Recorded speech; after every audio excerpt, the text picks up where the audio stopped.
kita punya track record gitu ya. Nah, kalau disebut track record berarti kan keterlibatan kita dengan orang lain gitu ya, atau perusahaan lain. Nah, itu kita bisa ini dari tahun berapa, kapan, dari bulan berapa sampai kapan kita ada di mana gitu ya. Kalau misalnya sedang training di Jepang, kita bisa tulis di sini ya, datang kapan, kapan gitu ya, terus bahwa posisi di perusahaan apa, bidang apa gitu ya. Nah, mungkin kalau GC, kalau Kensusei itu kan ada Kensusei dan GC, kalau GC itu udah full kerja itu ya. Nah, kira-kira itu ya. Nah, di sini biasanya kita harus sebut lokasi tempat kita atau nama perusahaan tersebut, kemudian posisi kita apa dan seterusnya. Ini yang perlu ditulis banyak ini kan deskripsinya. Ya, teman-teman udah ya dengan bahasa Inggris ya. Karena kalau bisa buat CV itu dalam bahasa Inggris ya. Jadi kita upload atau kita kirim kemana-mana gitu ya.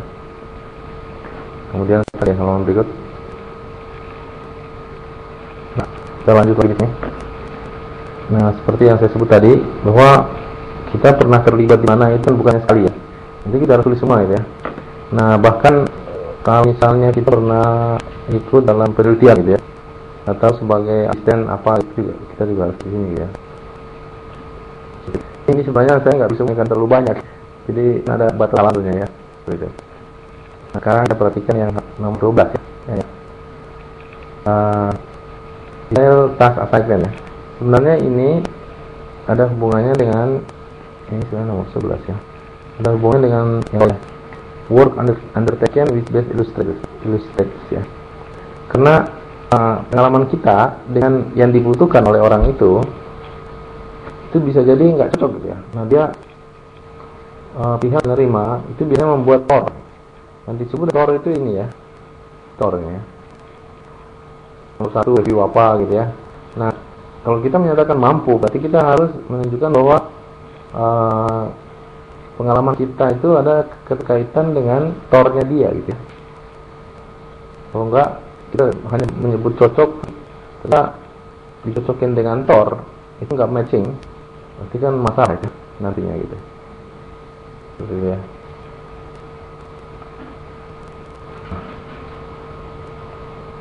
Kemudian, nah ini yang paling penting di sini ya, pengalaman kerja ya. Sebenarnya kalau di dunia internasional yang dilihat yang ini ya, pengalaman kerjanya, ini pengalaman kerjanya. Yang pertama sebut assignment kita itu mana ya, proyek apa dan tahun berapa, kemudian lokasinya di mana, kliennya siapa.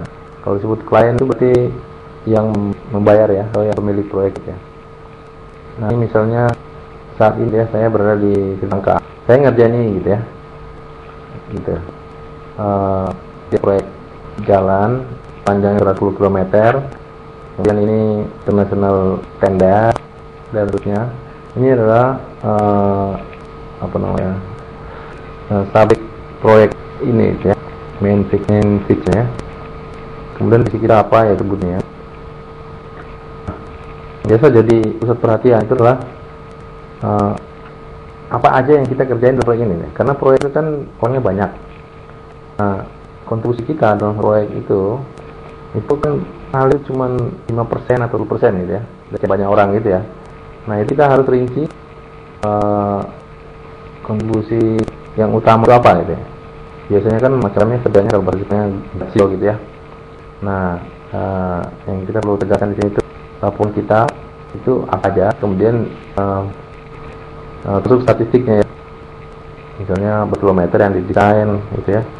Kemudian berapa domain yang dibuat ya. Terus berapa orang yang di type gitu ya. Kita punya tim, berarti sebagai leadingnya ya, kita yang koordinir mereka gitu ya. Misalnya ulang ya, jadi format ini itu diulang lagi gitu, karena kan kerjaan itu macam-macam gitu ya, seperti itu. Nah, kita perhatikan ya, termasuk misalnya Ini harus satu yang penting ya. Jadi posisi kita itu tidak harus mak terus ya. Ini sebenarnya nama posisi itu ada dalam kontrak ya. Kalau kita pekerjaan kan ada kontraknya gitu ya. Kapan kita bahas kontrak? Nah, karena bisa di pihak pemilik proyek itu akan meminta fotokopi kontrak ya. Yang biasanya ya kalau mereka ingin tahu aja ya kalau kasus tertentu gitu ya. Nah, dalam bagian ini juga kita buat nama negara ya. Dan ini Jepang, ini Papua ini gitu ya. Terus di sini gitu ya. Jadi like ini bersama ya. Ini hanya kerjaan beda-beda, jadi isinya beda.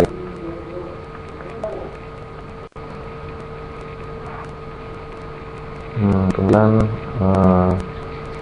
lagi yang penting dalam ini itu adalah pertama kita mengerti lagi gitu ya. Pertama kita dalam satu usaha nih ya, yang menggunakan satu program atau satu icon gitu. Dan ini ya kita di sini time ya. Soalnya ini 4 bulan ya. Karena ada proyek yang bukan masa kita yang lebih dari setahun. Nah, kalau pengalamannya hanya sebulan itu bisa jadi nilai max gitu ya. Kita lihat lagi berikutnya.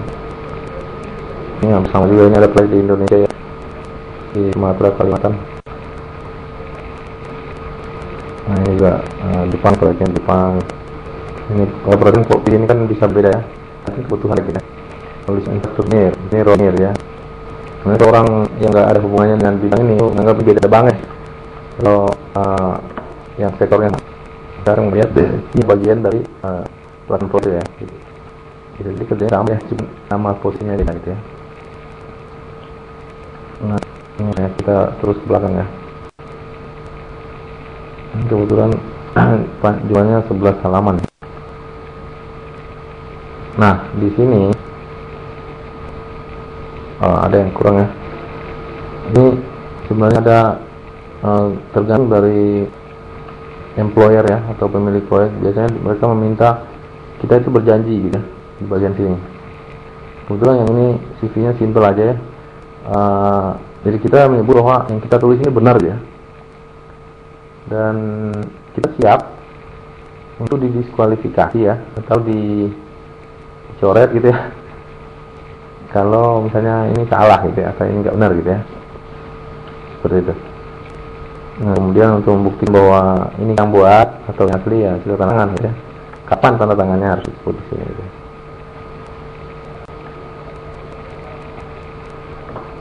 Nah, biasanya CV juga menunjukkan bahwa kegiatan kita kerja utama itu apa gitu ya. Terlibat dalam misalnya tim penulisan buku atau presentasi di dunia akademik misalnya. Nah, itu bisa tulis di halaman lain gitu ya. Karena kadang-kadang ini halaman itu nggak kita muat di sana karena dia format beda gitu ya. Nah, kita tulis buku kita sebut di sini judulnya, terus yang penting itu nomor IS-nya ya, harus sebut gitu ya. Dan publishernya apa gitu ya. Kemudian kalau kita pernah sebagai reviewer atau sebagai juri misalnya, kita sebut di sini ya. Nah, di bawah ini list paper ya, publikasi ya. Nah ini kalau kita pernah nulis artikel peran misalnya, kita masukin juga gitu. Kalau kita presentasi di conference atau gakai di Jepang misalnya atau di luar Jepang, ya kita sebut sertakan ya. Mungkin cara penulisannya ya dimulai dari nama, kemudian standar sepertinya, tahunnya berapa, kapan, judulnya apa gitu ya. Ini beberapa paper yang saya tulis dan presentasi di gakai. Nah, kalau terlalu banyak kita bisa sebut, misalkan melihat website di sini ya. Kita memberi link ke website seperti itu.